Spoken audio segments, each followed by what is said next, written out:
గురించి మనం డిస్కషన్ చేద్దాం. మీకు ఒకసారి మిగతా వార్త చూస్తే పోలీసుల అదుపులో హిడ్మా, ఛత్తీస్గఢ్లో మరో ఎన్కౌంటర్, భీకర కాల్పులతో దద్దరిల్లుతున్న దండకారణ్యం, 5గురు మావోయిస్టులు మృత్యులో 2 మహిళా నక్సల్ట్లు, నేషనల్ పార్కును జల్లెడబడుతున్న పోలీసులు. ఇప్పటికే పోలీసు అదుపులో పార్టీ అగ్రనేతలు, కోర్టులో హాజరుపరచాలంటున్న ప్రజా సంఘాలు. భారత బలగాలకు మోస్ట్ వాంటెడ్ మావోయిస్టు గెరిలా దాడులకు వ్యూహకర్త. ఎక్కడ మావోయిస్టు దాడి జరిగినా అక్కడ వినిపించే ప్రముఖ పేరు మాడవి హిడ్మా. ఆపరేషన్ కగార్ అంతిమ దశకు చేరుకున్న ప్రస్తుత తరుణంలో ఇప్పుడు తాజాగా హిడ్మా ఫోటో బహిర్గతం కావడం చర్చనీయాంశంగా మారింది. హిడ్మాను భద్రతా దళాలు అరెస్ట్ చేసినట్టు తెలుస్తోంది. తాజాగా ఛత్తీస్గఢ్లో మరో భారీ ఎన్కౌంటర్ జరిగింది. బీజాపూర్ జిల్లాలోని ఇంద్రవతి నేషనల్ పార్క్ అటవీ ప్రాంతంలో శనివారం మావోయిస్టులు భద్రతా దళాలకు మధ్య భీకర ఎదురు కాల్పులు జరిగాయి. పోలీసుల ఎదురు కాల్పులో 5గురు మావోయిస్టులు మృతి చెందగా పలువురికి గాయాలైనట్టుగా సమాచారం. వీరిలో హిడ్మా కూడా ఉన్నట్టు తెలుస్తోంది.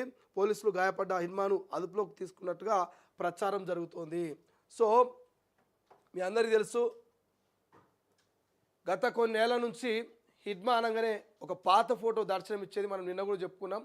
కన్ను పట్టుకొని పైన టోపీ పెట్టుకొని మంచిగా వాచ్ పెట్టుకొని ఇన్షర్ట్ వేసుకొని షూ వేసుకున్నటువంటి ఒక ఫోటో వైరల్ అయ్యేది. గత కొన్ని నెలల నుంచి కూడా ఒకటే ఫోటో హిడ్మా అనగా అది ఒకటే వచ్చేది గూగుల్లో, అదొకటే అందుబాటులో ఉండే. కానీ ఒక 2-3 రోజుల కిందటి నుంచి హిడ్మాది ఇది ఒక కొత్త ఫోటో అని చెప్పేసి ఈ ఫోటో తెర మీదకి వచ్చింది. అంటే ఈ హిడ్మా కొత్త ఫోటో ఎక్కడి నుంచి వచ్చింది? నిజంగా మావోయిస్టులు ఏమన్నా రిలీజ్ చేసిరా, లేక పోలీసులే మరి మావోయిస్టు హిడ్మాకు సంబంధించిన కొత్త ఫోటో ఏమైనా అప్లోడ్ చేసిరా ఇంటర్నెట్లో అనేటువంటి అనుమానం కలుగుతుంది. ఒకవేళ పోలీసులు రిలీజ్ చేస్తే పోలీసుల అదుపులో హిడ్మా ఉన్నాడు అనేది చర్చ. లేదు మావోయిస్టులు రిలీజ్ చేసిరా అంటే మావోయిస్టులు ఈ టైంలో Hidma update version photo release చేసే ఛాన్స్ లేదని ప్రజా సంఘాలు చెప్తున్నాయి.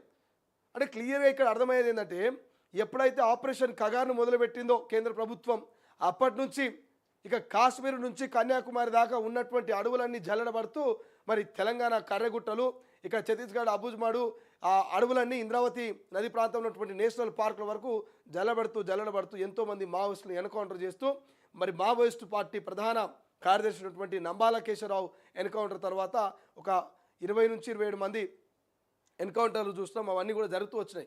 రీసెంట్గా సుధాకర్ కానీ భాస్కర్ కానీ ఇప్పుడు మరొక 5 మంది నిన్నటి ఎన్కౌంటర్లో 2 మహిళలు ఉన్నారట, 3 పురుషులు ఉన్నారట. మళ్ళీ 5 మంది మావోయిస్టుల ఎన్కౌంటర్ జరిగినట్టుగా చర్చ జరుగుతుంది. అంటే ఈ నేషనల్ పార్క్ ప్రాంతంలోనే హిడ్మా ఆయన బెటాలియన్ ఉన్నట్టుగా సమాచారం అందుకున్నటువంటి ఏదైతే పోలీసు భద్రతా బలగాలు అక్కడ మోహరించి అక్కడ కాల్పులు జరిపి అక్కడ బుల్లెట్ల వర్షం కురిపించే ప్రయత్నం చేసిందట.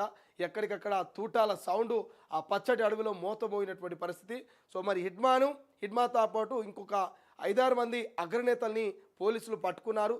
ఆ పట్టుకున్నటువంటి తరుణంలోనే వాళ్ళ దగ్గర ఉన్నటువంటి ఈ మావోయిస్టులని ఒక్కొక్కరుగా ఎన్కౌంటర్ చేయడం, ఓ 5 మందిని ఒకసారి ఎన్కౌంటర్ చేయడం, ఓ 10 మందిని ఒకసారి ఎన్కౌంటర్ చేయడం జరుగుతుంది.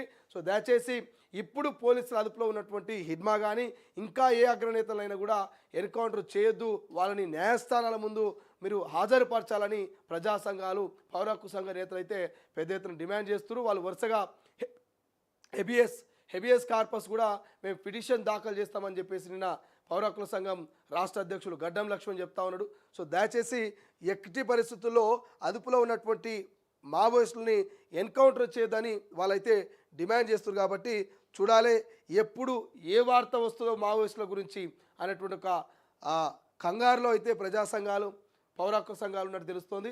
24 గంటల్లో హిడ్మాని ఎన్కౌంటర్ చేసినా ఆశ్చర్యపోవాల్సిన అవసరం లేదు అనేటువంటి ఒక చర్చ కూడా సోషల్ మీడియాలో జరుగుతోంది. కాబట్టి సో మనం ఏం చేస్తారు ఏం కథ అనేది మనం తర్వాత డిస్కషన్ చేద్దాం. బట్ ఇప్పటికైతే మావోయిస్టులు పక్కా పోలీసు భద్రతా బలగాల అదుపులో ఉన్నారు కొంతమంది అనేది ఒక చర్చ అయితే జరుగుతోంది.